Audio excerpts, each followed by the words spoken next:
Isang magandang umaga po sa ating lahat. Purihin po ang ating Panginoon at muli po tayong nagkasama-sama upang sabay-sabay po nating handugan ang pinakamataas na papuri ang dakilang Diyos sa lahat.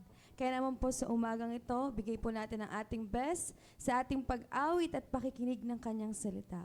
At bago po ang lahat, tayo po ay magkaroon ng sandaling panalangin po sa ating Panginoon.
Hallelujah, Jesus. Panginoon po namin pinakamataas sa lahat, ang makapangyarihan at may gawa ng langit at lupa. Panginoon, pinasasalamatan at pinupuri ka po namin sa umagang to. Tinataas po namin ang ngalan mo, Panginoon. Ikaw lamang ang may karapat-dapat, Lord, ng lahat ng papuri at pagsamba, Panginoon.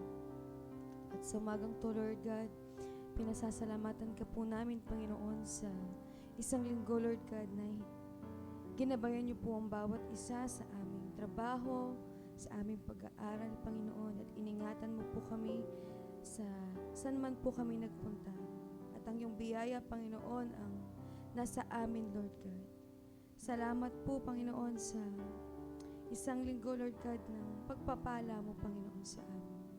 Ikaw po ang nagbigay ng lahat ng aming pangangailangan, Panginoon, higit pa po sa aming inaasahan at dinadalangin. Sa umagang to, Lord God, dalangin po namin ang inyong presensya at gabay magmula po sa umpisa ng aming gawain hanggang sa huli. Dalangin po namin na punuin mo po kami ng iyong pagpapala, Panginoon. Fill us with the Holy Spirit, Lord God. Lahat po ng taong nandirito, Panginoon. Gabayan niyo po ang worship team, Panginoon, sa aming pagpupuri at pag-awit sa inyo. Gamitin niyo po ang aming mga awiting ito na inihanda, Panginoon. Nahipuin niyo po ang puso ng mga taong ito, Lord God. Na kami po ay habang umaawit, inaalala namin ang kabutihan mo po sa aming Panginoon. At ang ngalan mo lamang ang aming sinasambit, Panginoon. Gayon din po sa magbabahagi po ng inyong salita, Lord. Dalangin po namin sa Kanya ang knowledge and wisdom na nagmumula sa inyo, Panginoon. Kayo po ang magbigay nito sa Kanya, Panginoon, sa Kanyang pagbahagi ng iyong salita, Lord God. Maintindihan din po naming mga makikinig at mag-aaral nito, Panginoon. Give us the knowledge and the wisdom, Panginoon. Buksan mo po ang aming puso't isipan sa iyong mga salita sa umagang ito, Panginoon. Lubusan naming maintindihan at magamit po namin sa aming mga buhay, Lord God. Sa ikalalago po ng aming mga pananampalataya, Panginoon. Panginoon, maraming salamat po sa umagang ito. Salamat po, Panginoon, na kapiling ka namin at ikaw po ay aming hahandugan ng mga papuri at pagsamba, Panginoon. Ngalan mo lamang, Panginoon, ang aming sinasamba, ang aming pinupuri at itinataas. Sa pangalan po ng aming Panginoong Jesus. Amen and amen. Tayo pong lahat ay tumayo para po sa pagbasa ng salita ng ating Panginoon. Sabi po sa mga awit 95 verse 2, tayo na't lumapit sa kanyang presensya na may pasasalamat. Siya ay purihin ng mga awiting may tuwa at galak. Amen. Papuri po para sa ating Panginoon. Amen. Hallelujah. Isang mataas po na palakpak sa ating Panginoon. Purihin po ang ating Diyos na buhay. Hallelujah.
yours, oh God, it is yours.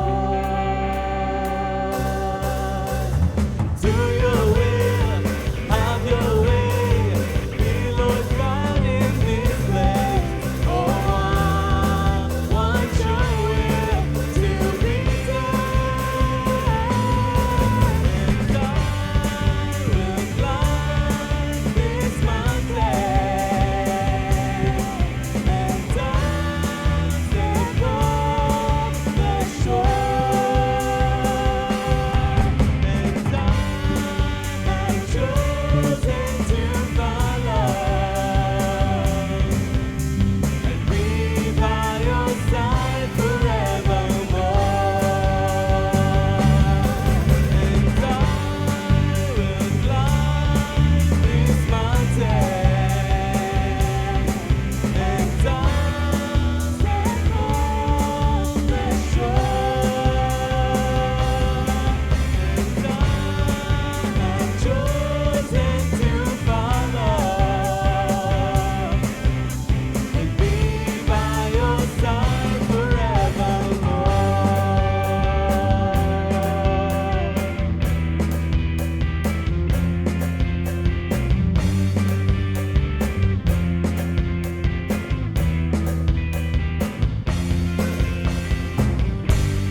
Amen. Hallelujah. Purihin po ang ating dakilang Panginoon. Sampahin ka namin, Panginoon. Hallelujah, Jesus. Awitin po natin ang awiting ito na nagpapaalala po sa atin kung ano po ang pag-ibig ng ating Panginoon sa atin. Kung gaano po ito kalawak, na mas malawak pa po sa kahit anong bagay sa mundong ito.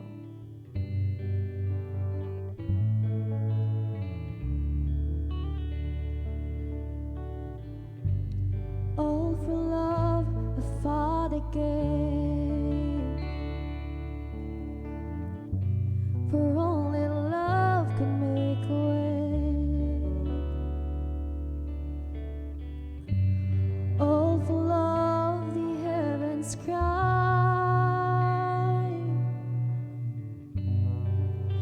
for love was crucified.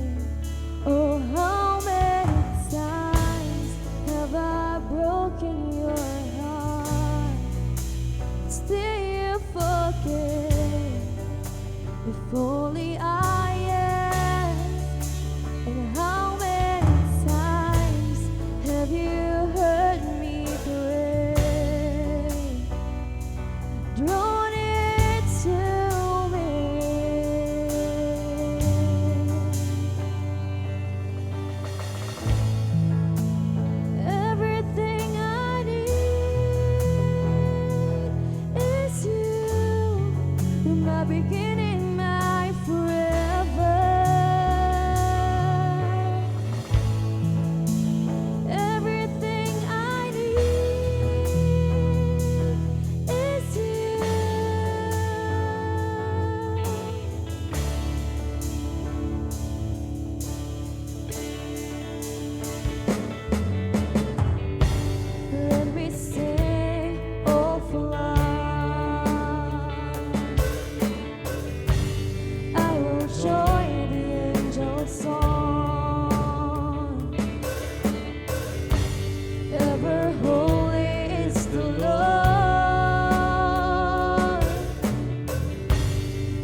lahat, pinupuri ka namin, Panginoon, sa umagang ito.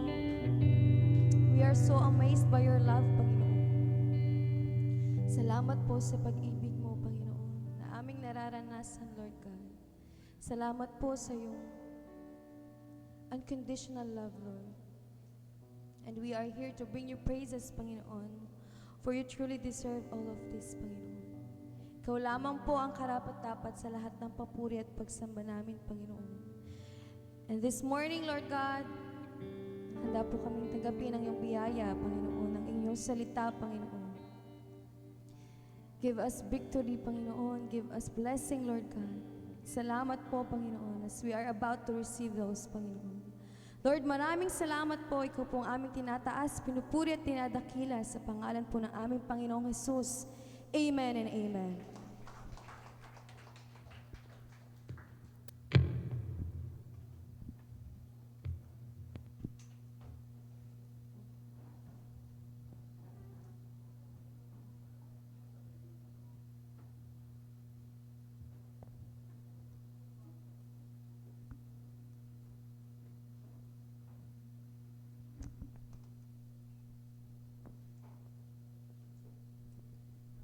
Amen. Magandang umaga po sa inyong lahat. Good morning, good morning. It is a pleasure na makatayo po ulit sa inyong harapan ngayong umaga. So I think the last time we were here was in August. Ano po? So it's been a few months bago nakabalik. So I'm grateful sa opportunity na binigay ulit ng Lord to be able to share the gospel this morning. Amen. So ngayong umaga po, ang mensahe po natin ay pinamagatang Managing Stress God's Way. Ito po ay taken from Philippians chapter 4 verses 6 to 7. So ito po ay may kinalaman din sa kapayapaan na pinagkakaloob ng Diyos that guards our hearts and our minds. Ano po? Alam nyo ba na 90% ng mga bagay na inaalala natin, pinoproblema natin ay hindi nangyayari? Ano po? So iisipin mo, poproblemahin mo, you get stressed about it, pero 90% of the time, yung mga inaalala mo, pinoproblema mo, hindi talaga nangyayari sa totoong buhay. No? So nauunahan lang talaga tayo ng pag-iisip. No? So that we place that in our minds and it becomes a problem. And yung problema na yan, nag-grow as stress sa buhay po natin. Ano? And kaya madaming tao ang nagkakasakit because of that, no? So pinoproblema at talagang dinadamdam nila yung problema. Naalala ko tuloy yung sinabi ng tito ko, si Pastor Cesar. Sabi niya, kung ikaw ay marami ng problema sa buhay, huwag mo nang dagdagan. Hayaan mo na ang Diyos ang mamoblema niyan para sa iyo. Ano po? So yan po ang magiging focus ng ating usapan ngayong umaga. Bago po tayo magpatuloy, manalangin po muna tayo. Humingi tayo ng gabay at patnubay sa pag-aaral ng salita ng Diyos ngayong umaga. Aming Diyos, Ama makapangyarihan sa lahat, kami po ay lumalapit sa inyo, O Diyos. We humble ourselves before you, O God. Kami po ay nagpapasiyasat sa presensya mo ngayong umagang ito. And we ask, Lord God, for your forgiveness sa lahat ng aming pagkakasala sa isip, sa salita, sa gawa, hayagman o lihim, Panginoon Diyos. We also ask for the Holy Spirit to guide us sa pag-aaral ng salita mo. Bigyan nyo kami ng bukas na puso, bukas na isipan sa mensahe mo ngayong umaga. We give you praise, we give you glory, we give you honor. In the mighty name of Jesus, we pray. Amen and amen. So hinging po ang lahat na tumayo bilang paggalang lang po sa pagbasa ng salita ng Diyos. Babasahin natin is Philippians chapter 4 verses 6 to 7. Ito po ay taken from the King James Version. Sabay-sabay na lang po nating basahin. 2 verse lamang po yan. So Philippians chapter 4 verses 6 and 7. Sige po. Verse 6, sabay-sabay po tayo. Be careful for nothing, but in everything, by prayer and supplication, with thanksgiving, let your requests be made known unto God. Verse 7.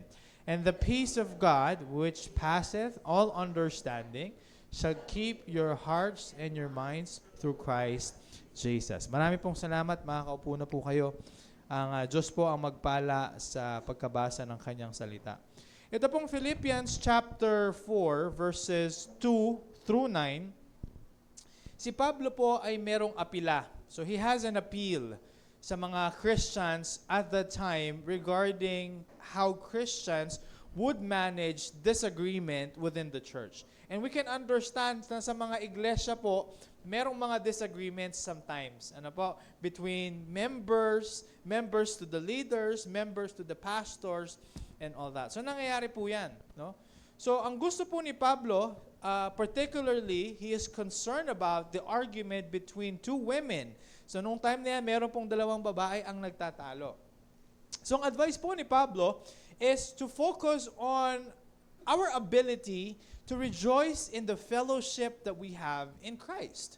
So instead of focusing on the people, the person, yung ugali ng ibang tao, no, na hindi naman po natin kayang i-manage or i-control, we focus on the fellowship instead.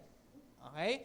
So yun daw po ang mas mahalaga. And ang result po niyan emphasizes ought to be an attitude of reasonableness. Ibig sabihin po yung pagiging makatuwiran na makikita ng lahat ng tao. Okay? Now with a proper focus on positive things, kung magawa daw po natin makapag-focus sa mga bagay na positibo, ito daw po ay makapagbibigay sa atin ng kapayapaan na nagbumula sa Diyos. Amen? Amen. So pag nag-usapan po natin, managing stress God's way, 3 puntos po ang ating pag-uusapan ngayong umaga. Okay? So diretso na po tayo sa ating unang punto. So we talk about stress is a signal, not a sin. Okay? Alam niyo po ba na ang stress ay related sa fear? Naniniwala po ba kayo dyan na ang stress ay related sa fear? Marami pong tao ang takot. Takot po mawala ng fear. No, ng feara. Takot mawala ng fear ang mga tao. Hindi ba? No? But fear is physical. Okay? Ang sabi po is that fear, it alerts your nervous system. Kapag kayo ay natatakot, your nervous system sends a signal. At yung katawan po natin responds into motion. So what happens is, yung katawan natin, when we're afraid, when we fear, it releases hormones like cortisol, adrenaline. So ang nangyayari is, kapag nag-release yung katawan mo ng cortisol, ng adrenaline, ano po sa tingin nyo ang mangyayari? High blood. Ayan. Tumataas ang dugo mo. Your blood pressure increases and your heart rate increases. Di ba? O yan, pakitignan nga po yung katabi ninyo. Mukha bang stress yan? Ayan. Di ba? So that's what happens when you're stressed, when you're afraid, when you fear. But do you know the reason why you're stressed? Alam niyo po ba yung dahilan kung bakit kayo nai-stress? You're stressed because you're anxious.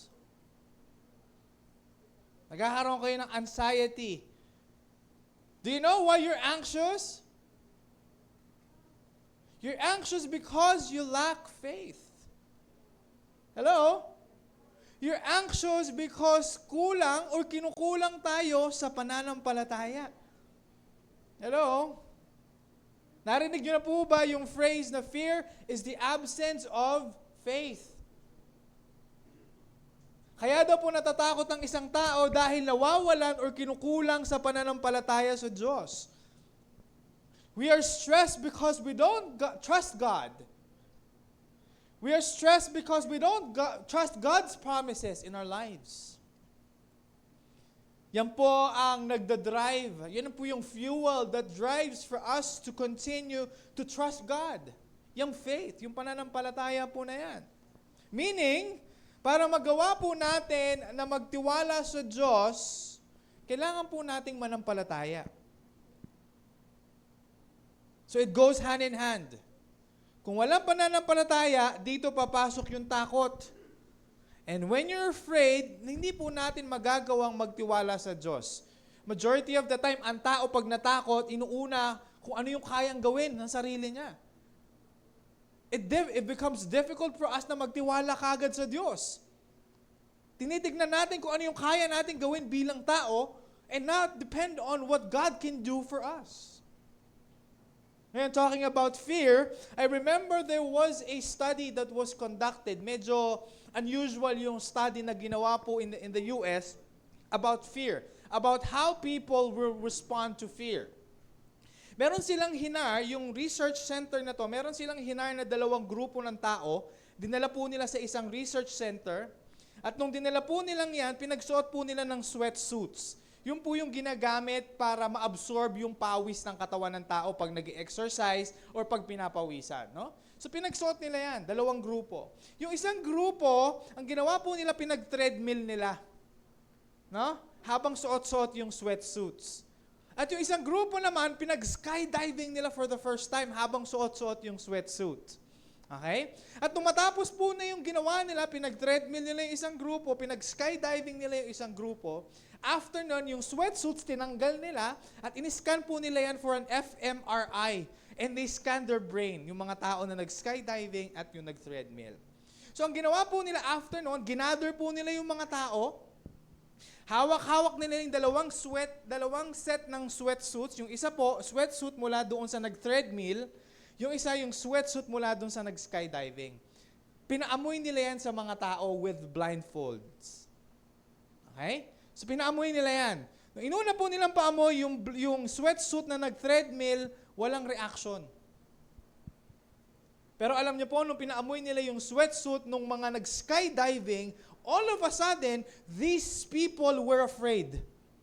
For some reasons, hindi nila alam kung bakit sila natakot. No? And then what that tells us is, tayo pong mga tao, we can smell fear. Tayo po ay makakaamoy ng takot. We also need to remember, mga kapatid, na ang kaaway can also smell fear. The enemy can smell fear in you. Sa panahon na ikaw ay natatakot, the enemy can use that opportunity against you. Sa panahon na tayo ay nakakaranas ng krisis sa buhay natin, tayo ay pinangunahan ng takot, the enemy can sense that at maaring gamitin ng kaaway yan to attack you personally. And to let you fall further into sin. And what the enemy can do, ilalagay niya sa utak mo na sisihin mo ang Diyos. Dahil sa pagsubok mo ngayon. Magalit ka sa Diyos because of your problems now.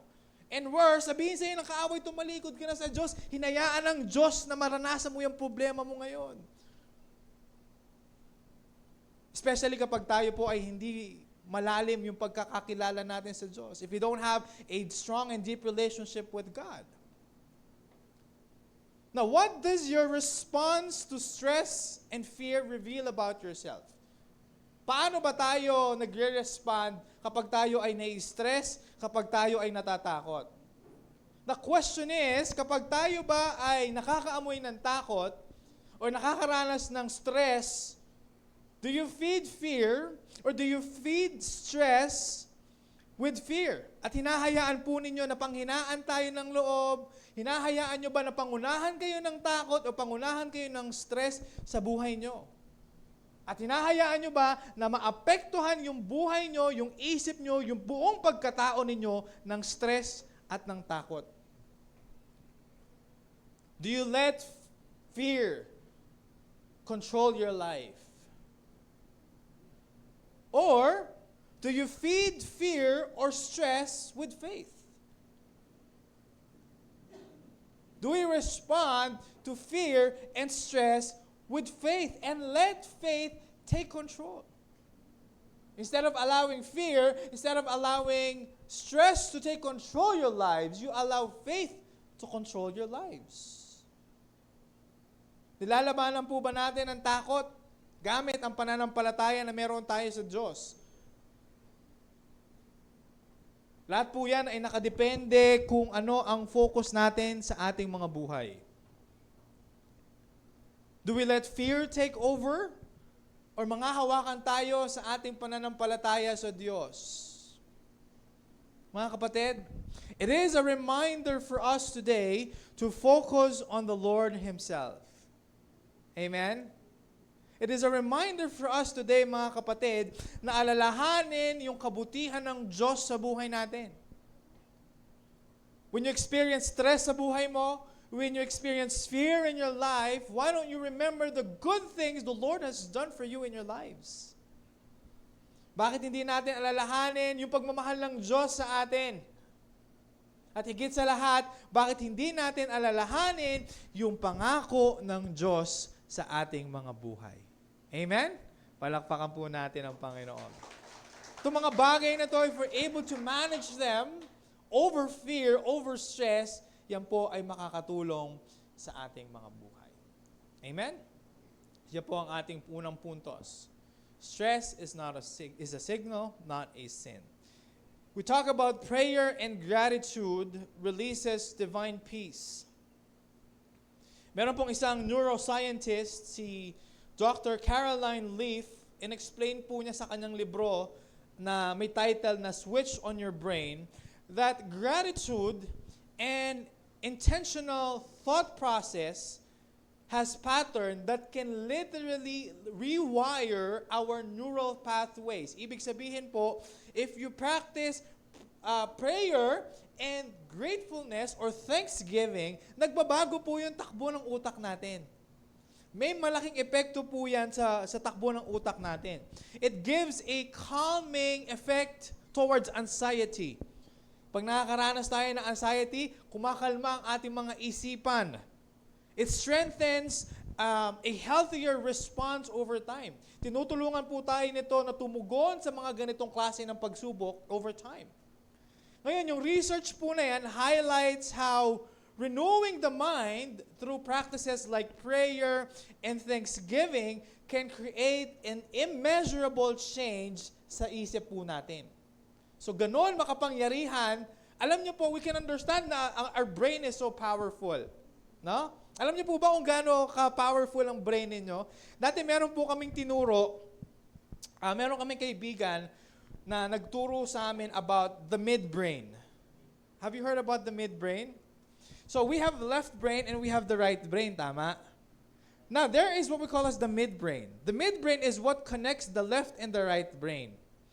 Ngayon, bakit nawawala ang midbrain? Normally, about 7 years old pataas, nawawala yung connection ng left and the right brain to the midbrain. Bakit nangyayari yan? Kasi sa school, tinuturo po sa atin sequential. Sa school, tinuturo sa atin to count 1 to 10, 1 to 100. Tama? Tinuro ba sa inyo sa school na magbilang kayo 100 to 1? Hindi, di ba? So, ang makukuha nyo is 1 to 100. Pero pag nagbilang kayo ng 100 to 1, ang hirap gawin nun. Tinuro sa inyo A to Z. Tinuro ba sa inyo Z to A? Hindi din. So sequential, the reason kung bakit napuputol yung pattern ng brain natin from left to right is because of the sequence.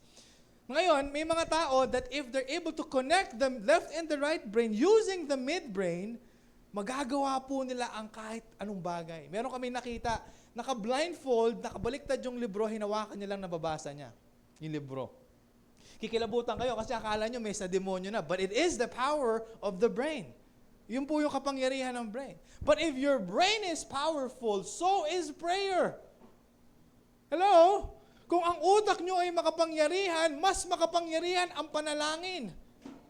Amen? Mas makapangyarihan ang panalangin na gamitin against fear in your lives. Amen? So we use that. We use the prayer sa buhay po natin. It creates a change in our lives. No? Now would you also agree na kapag sinabi natin na ang prayer po, it also gives us freedom? Do you agree?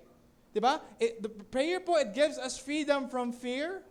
It helps free us from fear, from worry, from anxiety, from stress, from our life's pressures, life's troubles. Tama? Naniniwala po kayo dyan?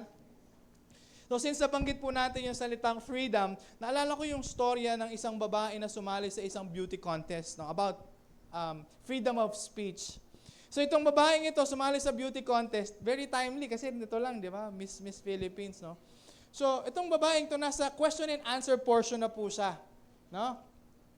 Ang tanong sa kanya, sabi niya gano'n, anong gagawin mo pag nalaman mo na yung boyfriend mo ay merong AIDS? No? Yun po yung tanong sa kanya. Di sagot yung babae. Sabi ng babae, thank you so much for that beautiful question. I am thankful that I am given the opportunity to openly express myself. Sabi niya gano'n. Tapos sabi niya, if I find out that my boyfriend has AIDS, I will still love him. Sabi niya gano'n. Di palakpakan yung mga tao. Oh, okay na sana.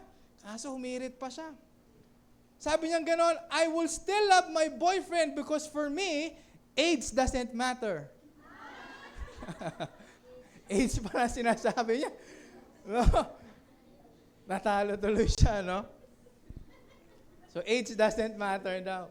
Nalala ko din po tuloy yung kwento ng isang Bisaya. Wala naman tayong problema sa Bisaya kasi ang tatay ko, Bisaya po talaga yan. Ano? Ang tanong po nung Bisaya, ito tatanong ko sa inyo. Ano po ang English nito? English. Chic. Ito po. Mali po. Ito po, anong English nito? Mali. Sabi nung Bisaya, ito daw ay chick, chibin, eat. 6, 7, 8 daw. O, diba? Chick, chibin, eat daw po. Oo. Ito, anong tawag po dito sa Tagalog? Tagalog. Ha? Po? 20. Kapag dalawa na, 40 na. Dalawa na eh. Hindi na siya 20. Hindi yata nagagets ng mga natin, 40 na. Hindi, ginigising ko lang po talaga kayo para malaman natin na kung may mga natutulog dyan, Pero going back, balikan po natin. Naalala ko meron din pong movie na pangbata. Ang title po nung movie ay Inside Out. Ewan ko, may nakapanood sa inyo niya. Inside Out 1, tas may part 2 na siya, Ngayon, in that movie, ang center nung movie na yun ay si Joy. Yung character po, si Joy, Which I personally believe, it gives a false idea about happiness. Kasi parang ang sinasabi doon is, your happiness is dependent on the circumstances of your lives. Magiging masaya ka, depende sa sitwasyon ng buhay mo. Diba? So, it somehow gives false interpretation about happiness. So, nung panahon po na yung main character, na si Riley, yung bata, siya po ay nakaranas ng anxiety. Isipin nyo, in the US kasi medyo, alam mo yung mga bata pa lang, they already start experiencing anxiety. Sabi ko, ako nung bata ako, wala naman akong ganyan. Iniisip ko lang, maglaro. Mag-basketball nung bata ako. Yun lang ang pinoproblema ko kung paano ako kakain, yung baon na hihingin ko sa magulang ko. Yun lang ang problema. Ayun, ibang klase yung mga bata, pinoproblema nila yung sobrang daming bagay. But itong batang ito, when she experienced anxiety, the only thing that helped her was yung character na si Joy.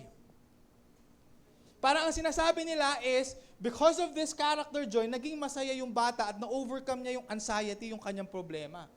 And everything went well sa buhay nitong character, nitong batang ito, Pero dapat po nating mas maintindihan, kasi itong pelikula na to, hindi lang pang bata yan, kasi it involves adult. Makakatulong din sa mga matatanda ito, Mas maintindihan po natin, lalo sa mga bata natin, na lalo tayo pong mga mananampalataya, is yung joy, yung peace, and yung happiness, kay Kristo lamang po matatagpuan yan. Amen? Wala nang iba. Wala nang ibang paraan para ikaw ay makaranas ng kaligayahan, ng kapayapaan sa buhay mo kundi kay Kristo lamang. Kaya nga maraming tao, kahit yung mayayaman, kahit marami na silang pera, they lack something. Feeling nila mayroong kulang. Naalala ko may isang sikat na football player, si Tom Brady, after so many titles na napanalunan niya in football, sabi niya, there's still something that is missing. Because there's no joy, there's no happiness, there's no peace without Christ. Dahil yung mga bagay po na yan, kay Kristo lamang po natin matatagpuan. At yan po dapat ang sentro na itinuturo natin sa ating mga anak, sa ating mga pamilya, at sa ating mga sarili. For us to be reminded that your happiness is not only based on your circumstances. Nakabase yan sa pagkakakilala mo kay Kristo. Palakpakan natin ang Panginoon. Kung ikaw ay walang pagkakakilala kay Kristo, there's no happiness, there's no joy. Pero kung ikaw ay may Kristo, kahit sa mga simpleng bagay, you will find joy. You will find happiness. You will find peace in your life. Amen? We need to understand na ang ating kaligayahan, ang ating kapayapaan ay hindi nakabase sa mga pangyayari ng buhay natin. Kapag meron kang iniindang karamdaman sa buhay mo, hindi mo na magagawang maging masaya. Kapag ikaw ay may naranasang karamdaman sa buhay mo, wala ka ng kapayapaan. Na kahit wala kang pera, magagawa mo pa rin maging masaya. Parang mahirap yun. Mahirap maging masaya na wala kang pera. Ano po?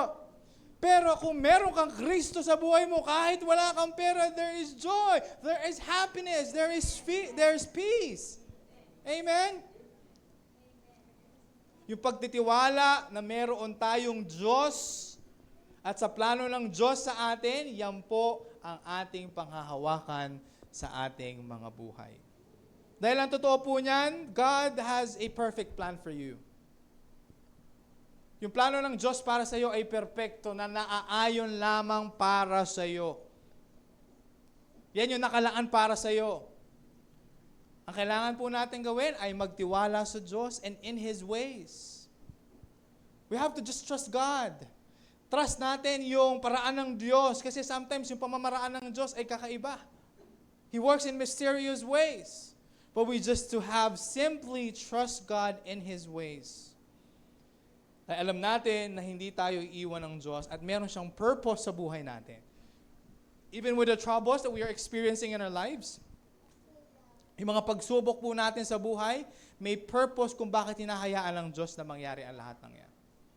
Though hindi pa natin alam kung ano yung purpose ng Diyos, kung bakit niya hinahayaan mangyari lahat ng yan, one thing is certain, na lahat ng nangyayari sa buhay natin ay naaayon sa plano ng Diyos sa buhay mo. At kapatid, hindi ka naman hahayaan ng Diyos na ikaw ay mapahamak. So whatever it is that you're experiencing, alam mo that God has a plan for you. Amen? So instead of worrying, instead of stressing yourself about your problems, sa mga problema mo sa buhay, bakit hindi tayo manalangin sa Diyos? At gamitin natin yung pagkakataon na yun to focus on praying and showing our gratitude for the Lord. Amen. Palakpakan po natin ang Panginoon. That is very powerful. No? Yan po ang gagamitin natin against the enemy. Pangatlong puntos po, we talk about healthy boundaries and balance bring long-term stability. Yung healthy boundaries po, it facilitates effective communication. So nakakatulong daw po ito for us to have effective communication sa mga mahal natin sa buhay, sa mga pamilya natin, or even to other people. No? Yung assertive language, the I statement, sabi dyan, allows individuals to express their needs without blame or guilt. So nagkakaroon ng mutual respect within relationships. For example, setting emotional boundaries involves recognizing when someone's emotional space is being invaded. So halimbawa, may ibang tao na ayaw nila na i-invade yung personal space nila.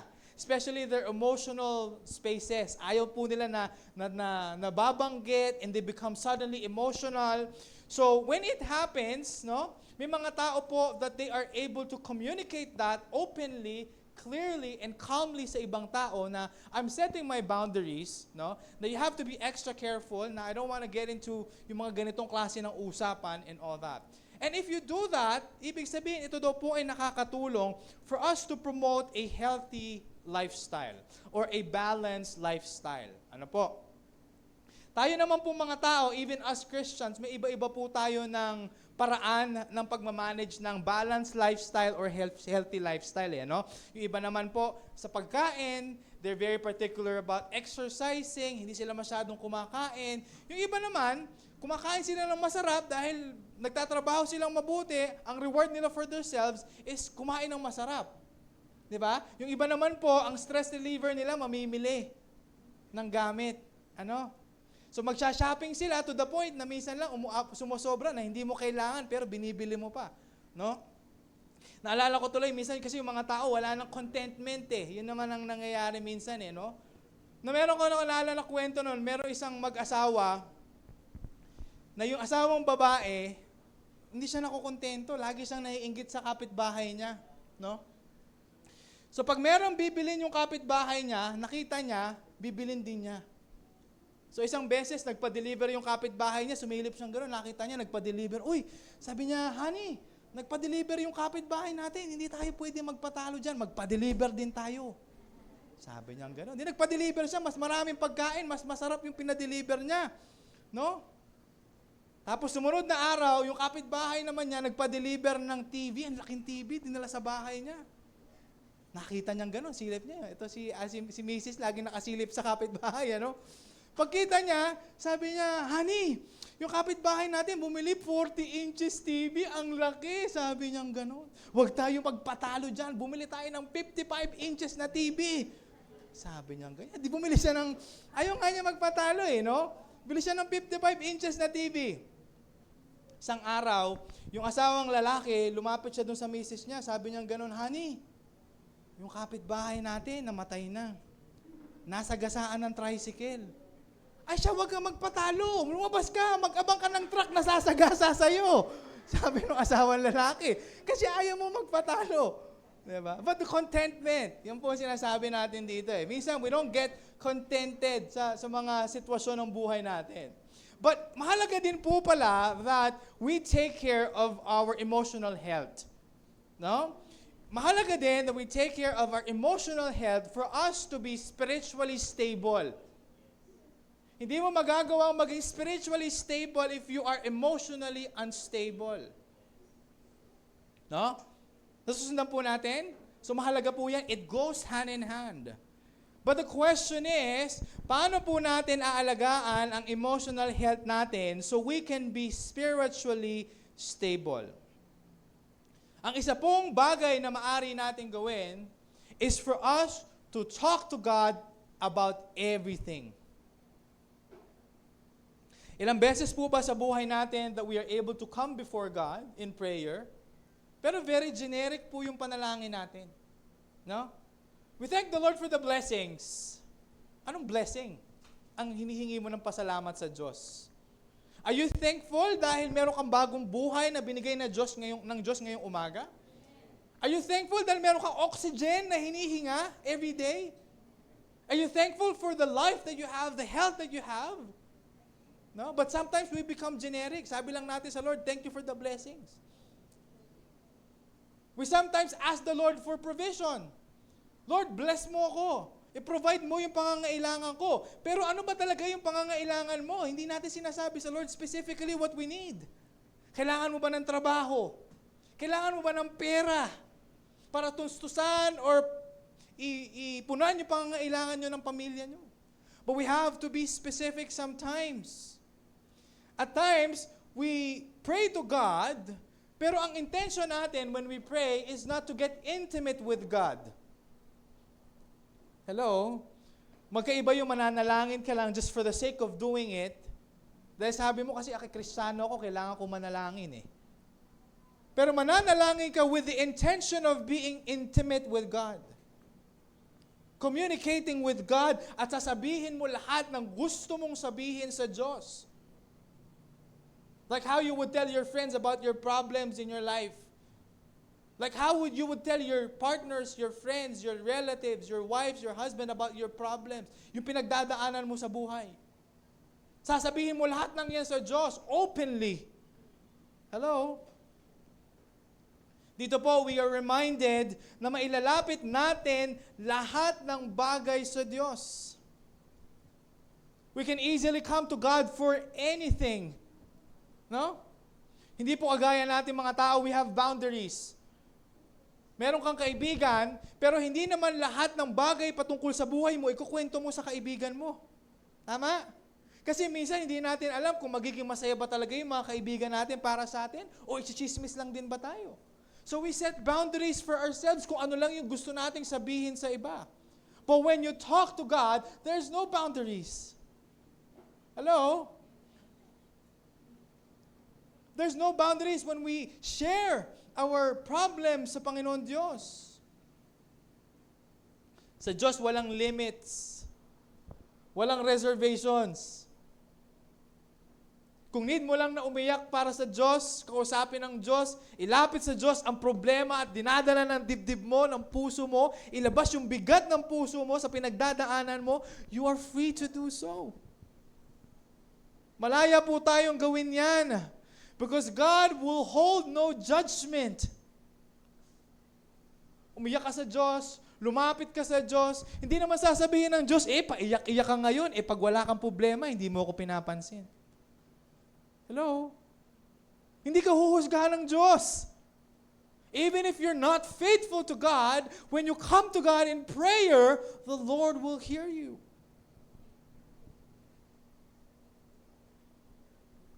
Yan po ang kagandahan ng pag-ibig ng Diyos sa ating mga mananampalataya.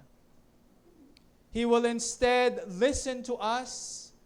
Yayakapin tayo ng Diyos. He will comfort us through the Holy Spirit at ipapakita niya yung kanyang pagmamahal sa ating kanyang mga anak. Mga kapatid, ito pong mga bagay na ito ang makakatulong sa atin for us to bring a long-term stability sa buhay po nating mga mananampalataya. Palakpakan po natin ang Panginoon. So 3 puntos po yung pinag-usapan natin ngayong umaga. And sa pagwawakas, gusto ko lang pong iwan sa inyo itong challenge na ito. Meron po ba sa atin dito na nakaranas or nakakaranas ng patong-patong na kabigatan sa buhay? We did experience that, no? Kung hindi man ngayon, in the past, naranasan po natin na magkaroon tayo ng problema. Hindi pa tapos yung problema, may darating na naman. No? At hindi pa tapos yung pangalawang problema, may bago ka na namang problemang mararanasan. Parang hindi natatapos yung problema ng buhay, ano? Stress na stress ka na sa dami ng pinagdadaanan mo. Sa mga panahon na to, parang ang bigat. Minsan iisipin mo kung kakayanin mo pa ba. Dahil sa dami ng problema mo. Pero kapatid, sa mga panahon na yan, my question to you is, binigo ka ba ng Diyos? Sa mga panahon na yan, mga kapatid, iniwan ka ba ng Diyos? Naranasan mo ba kahit gaano kadami ang problema mo, kahit gaano kabigat ang problema mo na pinabayaan ka ng Diyos kahit minsan? Pinagkulang ka ba ng Diyos? Binigo ka ba ng Diyos at hindi ka ba tinulungan ng Diyos sa mga pagsubok na yan? Kung ang sagot po natin dyan ay hindi, kapatid, yan ang patunay na mahal ka ng Diyos. Amen? Yan ang patunay na tapat ang Diyos sa buhay mo. At ito mga kapatid, ang maaari nating panghawakan na kahit anumang pagsubok ang maranasan natin, kahit anumang pagsubok ang ma-encounter natin sa ating buhay, ang Diyos po ay patuloy na magiging tapat sa ating mga buhay. He will never leave you and He will never forsake you.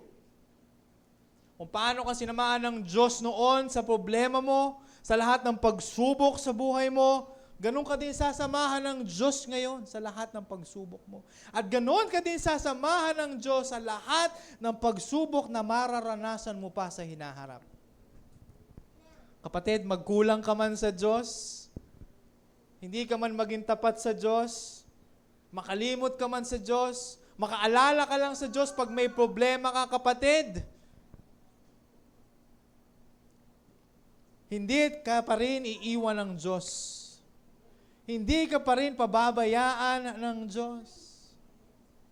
Hindi ka man naging tapat sa Diyos, pero ang Diyos patuloy na magiging tapat sa buhay mo.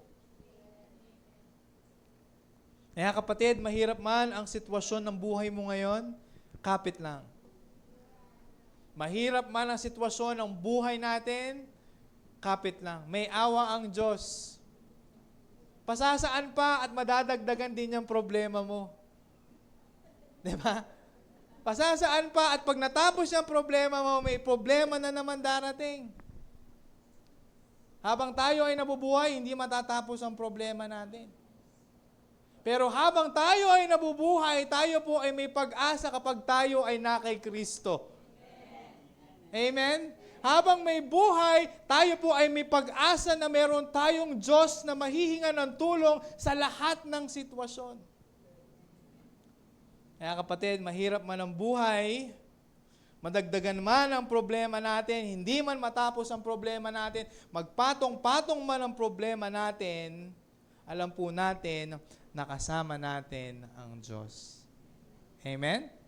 Kaya kapatid, let's keep the faith. Keep obeying God.